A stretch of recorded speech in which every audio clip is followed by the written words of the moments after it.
Jadi memang niat ya, gajinya per minggu berapa, per minggu berapa. Itu 48 jam. nyambi kerja. Orang-orang yang rela meninggalkan tapi gajinya jutaan lah. Saya ini nggak punya kayak cita-cita kepingin keluar negeri. Tapi Mr. Nafis apa punya pikiran di awal dulu? Cukup ada, sangat ada karena suka melihat film, baca majalah dan sebagainya sehingga terobsesi untuk mencoba pengalaman tersebut. Kalau misalnya dulu itu coba kemana cita-citanya, ininya? Dulu saya masih ingat rumah saya itu mencari beasiswa untuk kakak saya Bu Bilkis. Langsung datang ke kedutaan Australia. Langsung ke Australia. Jadi langsung datang, nggak tahu apa-apa karena zaman itu kan masih belum ada zaman internet seperti sekarang. Nah sekarang jadi karena istilahnya saya mewakilkan impian kakak saya untuk pergi ke Australia, tinggal di sana. Iya.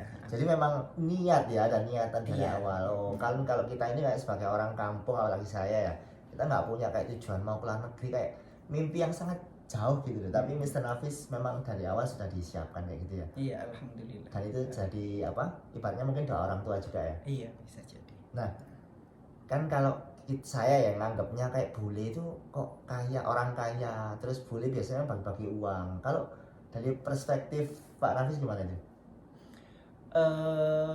Orang bule mungkin cenderung kaya karena di situ ada banyak faktor. Salah satunya mereka yang biasanya datang dari negara barat itu mereka memiliki kurs keuangan yang lebih tinggi nominalnya dari rupiah. Jadi misal ketika orang bule jalan-jalan ke Bali, mereka bawa uang yang cuma segini, ketika sampai Indonesia uangnya jadi besar, jadi banyak. Begitu juga sebaliknya kayak gitu. Terus juga dari sistem gaji, mereka gajiannya itu per hour, jadi per jam. Jadi misal dalam sehari hitungan gajinya itu beda antara mereka yang kerjanya 5 jam sama yang kerjanya 7 jam gitu, gajinya beda karena hitungannya per hour. Dan sistem gajiannya itu setiap minggu, per week. Jadi bayar rental, bayar kos-kosan itu setiap minggu. Gajian itu juga setiap minggu. Kalau di Indonesia kan setiap bulan. Pantes kayak saya itu lihat di konten-konten biasanya sepak bola itu gajinya per minggu berapa, per minggu berapa. Itu real itu ya, memang per minggu. Dan itu kayak sistemnya gimana? Apa transfer juga sama? Iya, transfer. Apa cash kayak kita dikasih amplop gitu? Ada juga yang cash. Biasanya student di sana kan student itu jam kerjanya dibatasi 48 jam. Nyambi kerja. Iya, sangat boleh. Misal kita ke fast food restoran, let's say misal kita bilang KFC, McD dan sebagainya, itu semua pekerjanya pasti student. 95% semua pekerjanya itu pasti murid-murid. Jadi di sana itu sangat wajar anak murid 2 SMA, kelas 3 SMA pulang setelah kerja itu mereka nyambi part time di restoran fast food. Dan meskipun kerjanya cuma 3 jam tapi itu cukup menghasilkan. Nah, ya, lumayan buat jajannya mereka. Nah, sekarang gini Mister, kan banyak sekali konten-konten itu di Instagram maupun di TikTok tentang orang-orang yang rela meninggalkan, kalau di Indonesia mereka punya pendidikan tinggi, tapi ketika keluar mereka rela jadi cleaning service, bahkan ada yang cuci piring, tapi gajinya jutaan. Lah ini real apa fake ini? Atau palsu ini? Karena mungkin satu mereka ingin mencoba pengalaman baru, mencoba opportunity baru, dan uniknya kalau di dunia kerja orang barat itu mereka tidak melihat background.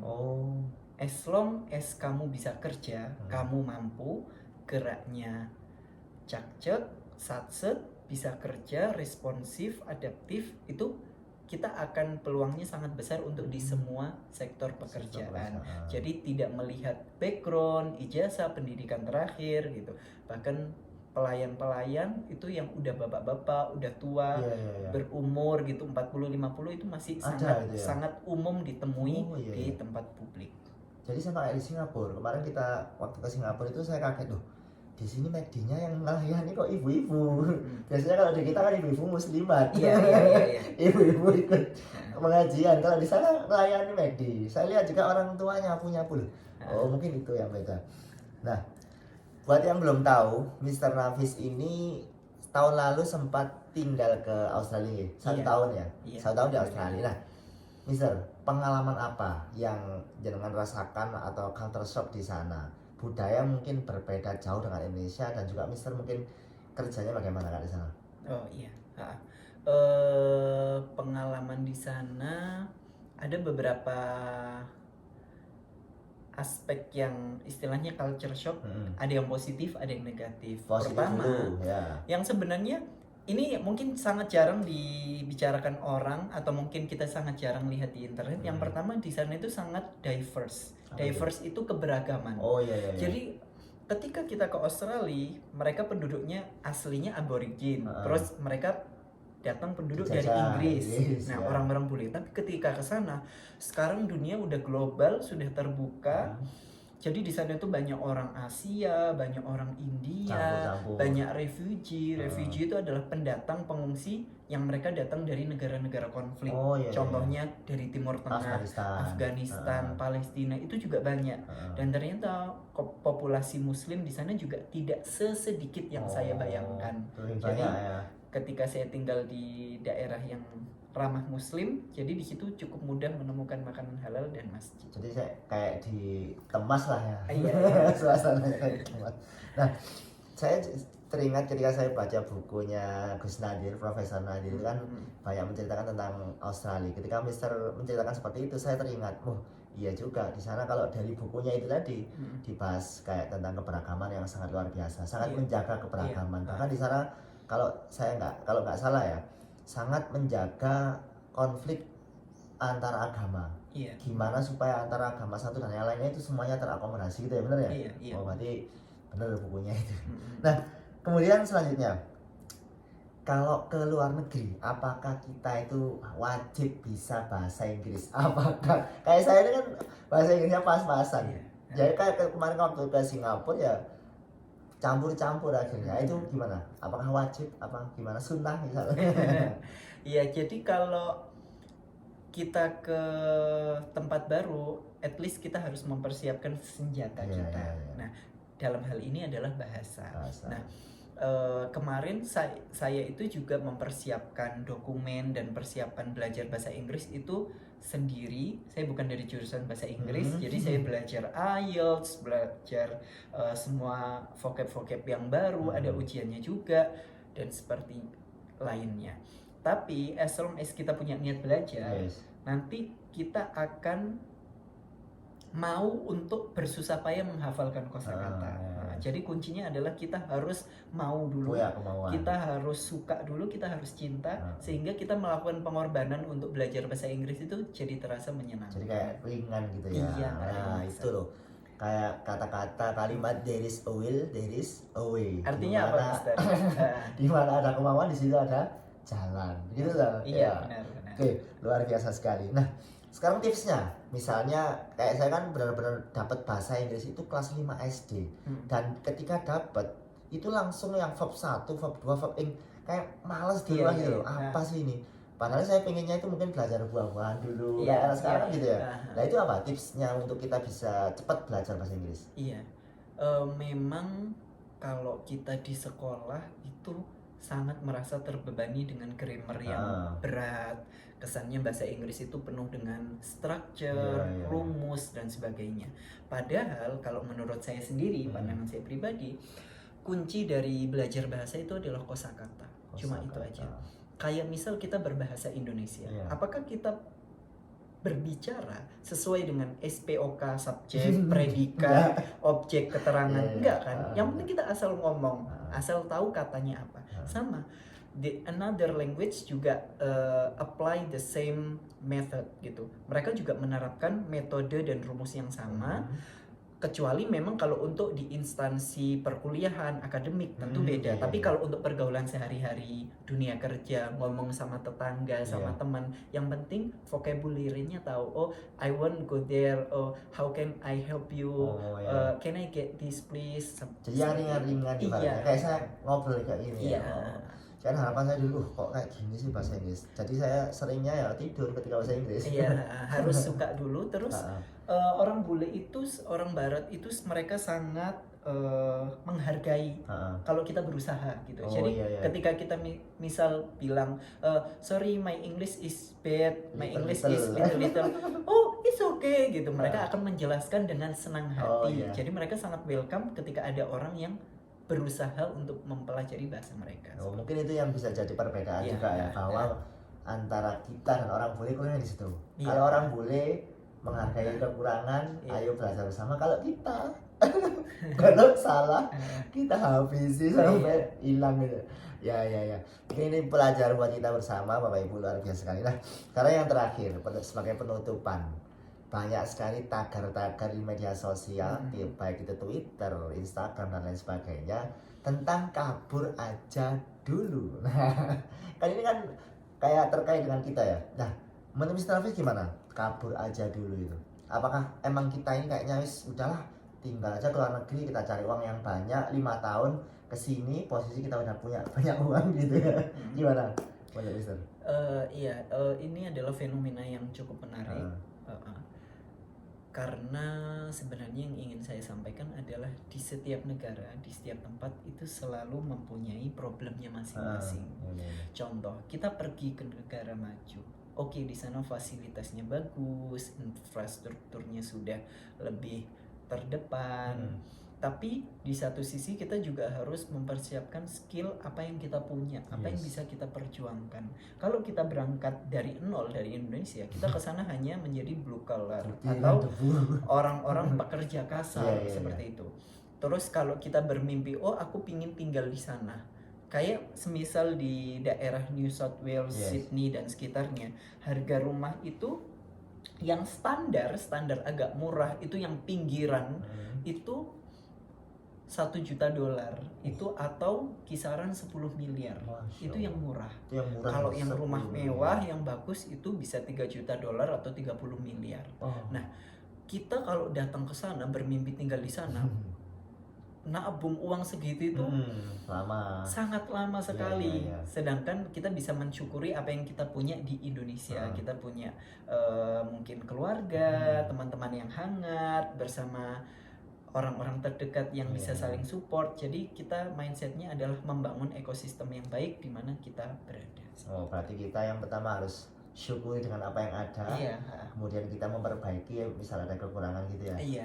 Berarti kesimpulannya gimana? Apakah Pak Nafis mendukung kabur aja dulu? Apa gini aja dulu? Apa gimana? Apa punya tagar yang lain? Kalau kabur aja dulu untuk menuntut ilmu, mencari pengalaman, saya mungkin mendukung ya. Tapi kalau framingnya dijadikan sesuatu yang negatif, menyalah-nyalahkan, itu saya sangat menyayangkan hal tersebut. Karena mindset kita kalau terbiasa menyalah-nyalahkan, mencari-cari kekurangan dimanapun kita berada, kita nggak akan pernah berpuas diri. Berarti nggak apa-apa kalau mungkin kabur aja dulu untuk kerja ya. Kerja 5 tahun lah cari pengalaman. 5 tahun kan lumayan. Kalau gajinya berapa tadi waktu jadi misal buruh cuci piring di Australia gitu berapa? Misal biasanya kalau basic itu 23 sampai $25 per hour. Berapa itu? 1 jam. Berarti anggaplah 300.000, 250.000 per jam. Terus kita kerja berapa jam kalau satu hari? Misal 6 jam. 6 1 dikali jutaan. 25 berapa Bapak? Anda juga jurusan 150, matematika. 1,5 juta atau $150. Itu satu hari. Satu hari 1,5 juta. Bisa dikali sendiri. Kali 30, 45 juta. Bisa ini sebenarnya. Tapi yang perlu digarisbawahi adalah di sana biaya hidup juga tinggi, rental juga tinggi. Tapi yang menariknya meskipun di sana biaya hidup tinggi, rental tinggi, tapi bahan makanan murah. Sehingga pemerintah udah menakar garis minimum UMR di sana, sehingga meskipun kita kerja mungkin hanya 4 jam, 5 jam, itu biaya hidup itu cukup gitu loh. Bahkan bisa nabung juga. 4-5 jam sudah cukup untuk 1 bulan. Apa 1 hari? Dengar-dengar Mr. Nafis dulu waktu di sana pernah jadi apa? Pernah jadi apa aja bisa ke sana? Iya, beberapa kerja part time. Sistemnya gimana itu? Apa bisa pindah-pindah yang katanya di sini 3 jam, di sini 4 jam itu gimana? Jadi uniknya di sana itu juga iklim kerjanya itu sangat fleksibel, sangat dinamis. Jadi misal nih kita kerja di satu tempat, misal ada orang teman saya kerja di cafe ini dari jam sekian sampai jam sekian, 4 jam. Terus pindah ke kafe ini 3 jam. Habis itu malamnya di kafe yang satunya, bisa. seperti itu. Karena hitungannya per jam, atau ketika weekend di tempat yang lain. Terus mereka itu sangat cepat untuk berpindah-pindah kerjaan. Misal kita kerja satu tempat 2 bulan bosen, kita sudah bisa pindah ya. Karena Enak kalau ya. 2 bulan di Indonesia berarti kan gajian 2 kali. Sedangkan kalau di sana 2 bulan 8. gajian sudah 8 kali. Jadi udah cukup lama. Gimana? Siapa yang minat ke Australia? Gimana Mister? Caranya sekarang yang terakhir. Tadi udah terakhir, terakhir lagi. Iya. Gimana misalnya kita kepingin ke Australia? Iya. Kan dahulu persiapan bahasa Inggris, Iya. kemudian kita mungkin mempersiapkan apa ya, skillnya? Iya. Gimana skill apa ya, apa Ya, aja? basic skill. Contohnya ya, apa? Apa bidang yang ingin kita minati di sana, kita harus riset. Oh, iya.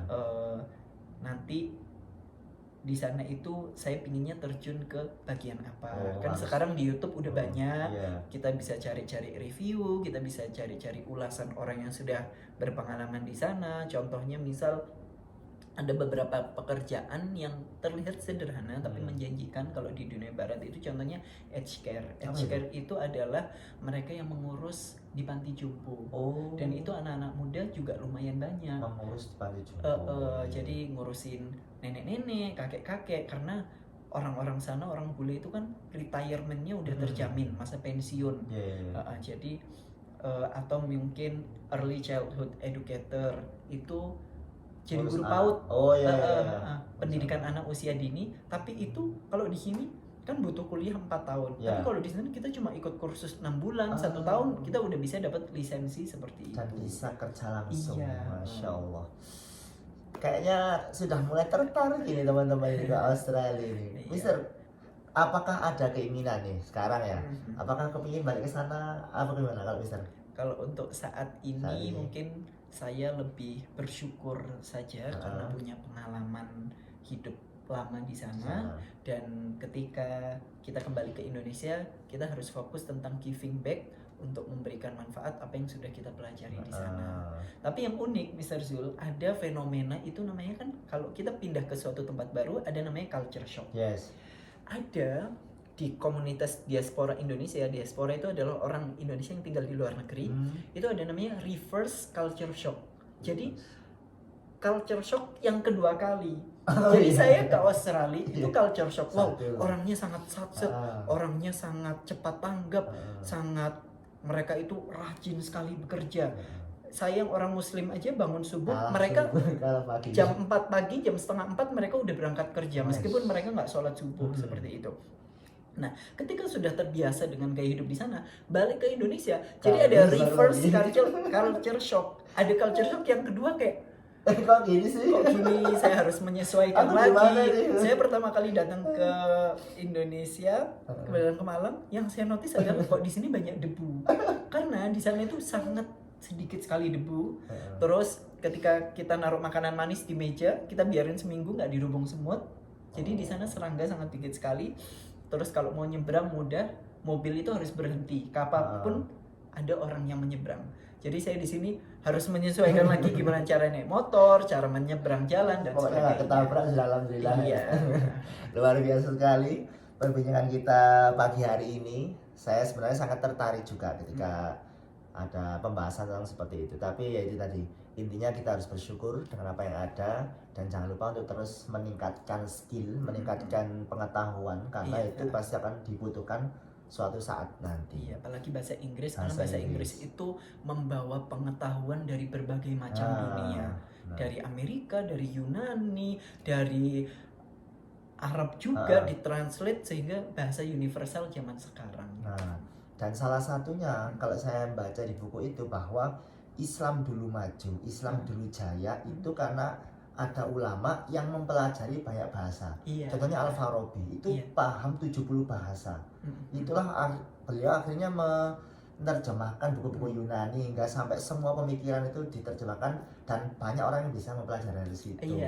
Tentunya kita juga bisa memperkenalkan Islam ke orang lain. Saya punya teman bule, saya jelaskan, oh Islam itu seperti ini dan tentunya harus menggunakan bahasa Inggris. Jadi luar biasa sekali ya. Bahasa kuncinya ya, kita harus pelajari bahasa. Dan juga kita harus bersyukur kalau hidup Anda saat ini dengan gaji yang mungkin bisa untuk setengah bulan atau bersyukur dulu, tingkatkan skill dan semoga nanti bisa lebih berkembang lagi. Iya.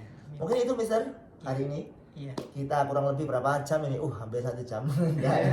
Nanti kita lanjutkan di podcast selanjutnya. Insya Allah di negara yang lain.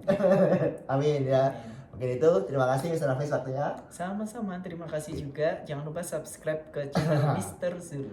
Ya, subscribe semuanya. Wassalamualaikum warahmatullahi wabarakatuh. Waalaikumsalam.